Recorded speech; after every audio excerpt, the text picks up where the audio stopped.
Wish you all a very happy and safe Diwali. Guys, hope you all are doing well and welcome back to my YouTube channel, The Aerial Investments and Solutions.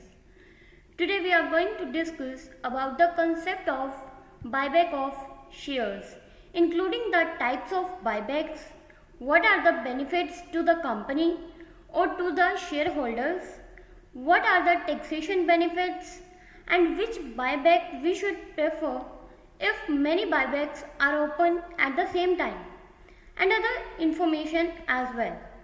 So, before starting the video for the day, I would request all my viewers to subscribe my channel and press the bell icon so that you can get the notification as and when the video is uploaded on the channel. Now, let's start the video for the day. First of all, let's know about the what is buyback of shares. So, when a company repurchases its own shares, which will lead to reduce the number of shares floating in the market and also increases the value of shares which are remaining in the market, is known as buyback of shares.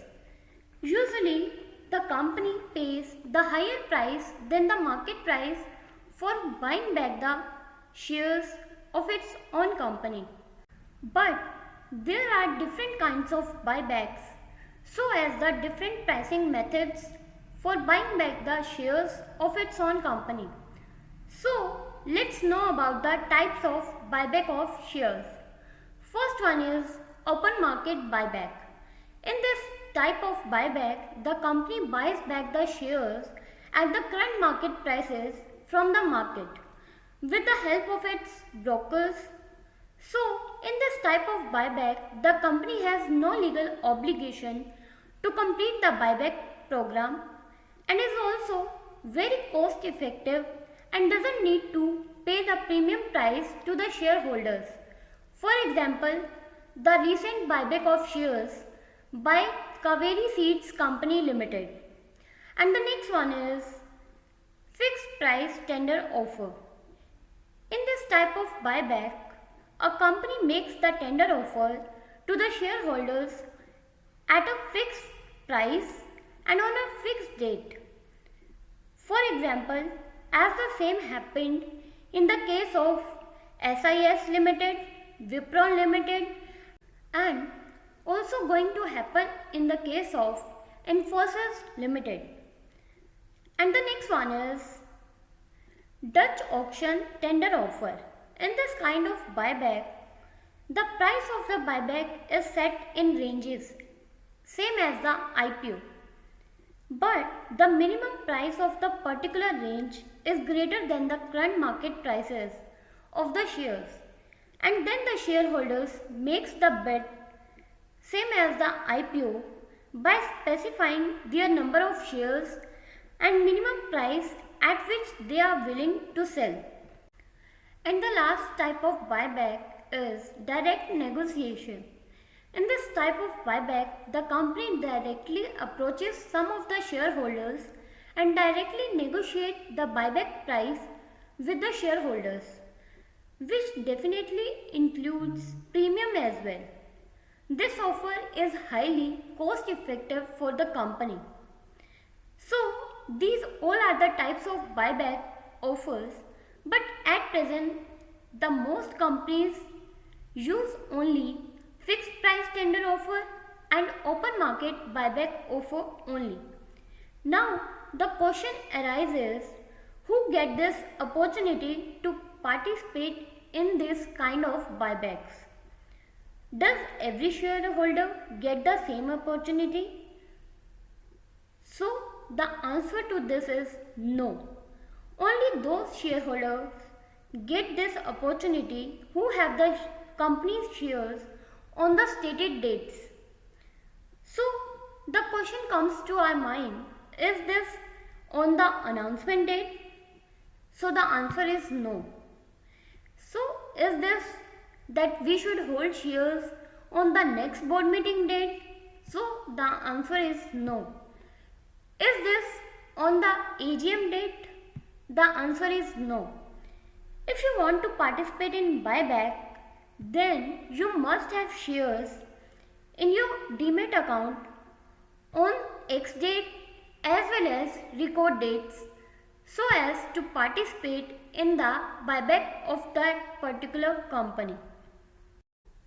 The X dates and record dates are decided and announced by the company after the declaration of buyback of shares. Now, the question comes to our mind why the company will pay the higher prices to get its own shares back.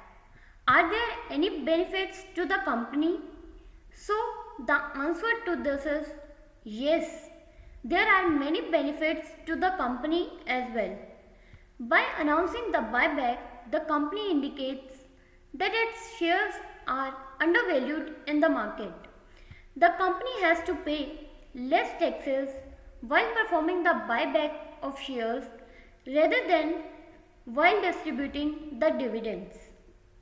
Sometimes the company offers the buyback to save itself from the hostile takeovers. It's not only that the company is getting the benefits, but also the shareholders are getting the benefits. If a shareholder participates in Indian company's buyback, then their income is exempt from tax. And also the shareholders get the two-way exit from a stock. Either they can sell in the market or they can participate in the buyback.